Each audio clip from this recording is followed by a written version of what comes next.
प्रिय विद्यार्थियों, magnetic moment से रिलेटेड एक बहुत ही इंपॉर्टेंट मैंने क्वेश्चन लिखा हुआ है और ये क्वेश्चन AIPMT एग्ज़ाम में 2014 और 2015 दोनों कंटिन्यूअस ईयर में पूछा जा चुका है।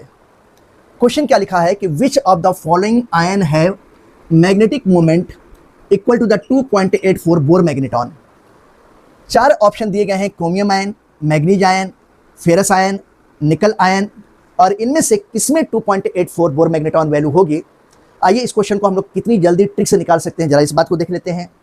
अगर हम देखें क्रोमियम आयन की बात करते हैं तो क्रोमियम आयन के वैलेंस शेल का इलेक्ट्रॉनिक कॉन्फ़िगरेशन देखें क्रोमियम आयन का, तो ये कितना हो जाएगा, ये 4s0 होगा, 3d4 होगा। यानी कि कहने का मतलब क्या हुआ कि यहाँ पर नंबर ऑफ अनपेयर्ड इलेक्ट्रॉन 4 आ जाएंगे। जब मैं मैग्नीज आयन की बात करता हूँ तो इसके वैलेंस शेल का इलेक्ट्रॉनिक कॉन्फ़िगरेशन देखेंगे तो 4s0 होगा और डी सबसेल में 5 इलेक्ट्रॉन होंगे, यानी कि नंबर ऑफ अनपेयर्ड इलेक्ट्रॉन कितने हो जाएंगे, 5 हो जाएंगे। जब मैं फेरस आयन की बात करता हूं तो इसका इलेक्ट्रॉनिक कॉन्फ़िगरेशन करते हैं तो 4s0 हो जाएगा और यहां पर 3d6 होगा। तो जब 3d6 हुआ तो ऐसी कंडीशन में नंबर ऑफ अनपेयर्ड इलेक्ट्रॉन कितने हो जाएंगे, 4 हो जाएंगे। जब मैं निकल आयन की बात करता हूं तो इसके वैलेंस शेल का इलेक्ट्रॉनिक कॉन्फ़िगरेशन 4s0 होगा और साथ ही साथ यहाँ पे आप देखेंगे तो ये 3d8 हो जाएगा, इसका एटॉमिक नंबर 28 होता है। अब यहाँ पर ये नंबर ऑफ अनपेयर्ड इलेक्ट्रॉन कितने हो जाएंगे, 2 हो जाएंगे।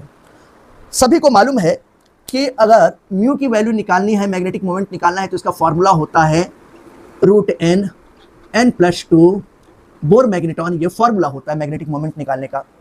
अगर मैं number of unpaired electron n की वैल्यू 4 रखता हूं तो ऐसी कंडीशन में यहाँ पे 4 हो गया, 4+2 करेंगे 6, 6 × 4 √24। √24 किसके आसपास है, √25 के आसपास है, यानी कि इसकी वैल्यू तो नियर बाई 5 आनी चाहिए, 5 से थोड़ा कम होगा और यहाँ पे वैल्यू 2.84 दिया है, तो पहला वाला ऑप्शन तो पॉसिबल नहीं है। फिर आइए यहाँ पे जो तो मैग्नीज आयन के लिए n की वैल्यू 5 है, यहाँ पे अगर मैं पुट करता हूँ 5+2 कितना हो गया, 7, 7 × 5 √35, √35 जितना नियरली √36 के आसपास है। 36 का रूट लेंगे तो 6 आएगा, यानी कि इसकी वैल्यू लगभग 6 के आसपास होनी चाहिए इसके लिए। तो यहाँ पे वैल्यू 2.84 दिया है, ये वैल्यू भी पॉसिबल नहीं है। अब आइए फेरस आयन की बात करता हूँ, जिसके लिए n की वैल्यू कितनी दी गई है, 4 दिया है। अगर इस वैल्यू में मैं पुट करता हूँ तो 4+2 कितना हो गया, 6, 6 × 4 √24, √24 जो था नियर बाई जो था √25 के आसपास है। तो यानी कि इसकी वैल्यू तो नियर बाई 5 होनी चाहिए, यहाँ पे 2.84 दिया है, ये भी वैल्यू तो पॉसिबल नहीं है। अब बचा निकल आयन, तो यही सी बात है कि निकल आयन भी होगा। अब आइए देखिए कर लेते हैं इसको। अगर मैं यहाँ पर करूँ तो ये रूट n की वैल्यू कितना दिया है, 2, और यहाँ पे n की वैल्यू 2+2, 2+2 4, 4 × 2 कितना हो गया, √2 हो गया। तो ये देखिए √8 हो गया।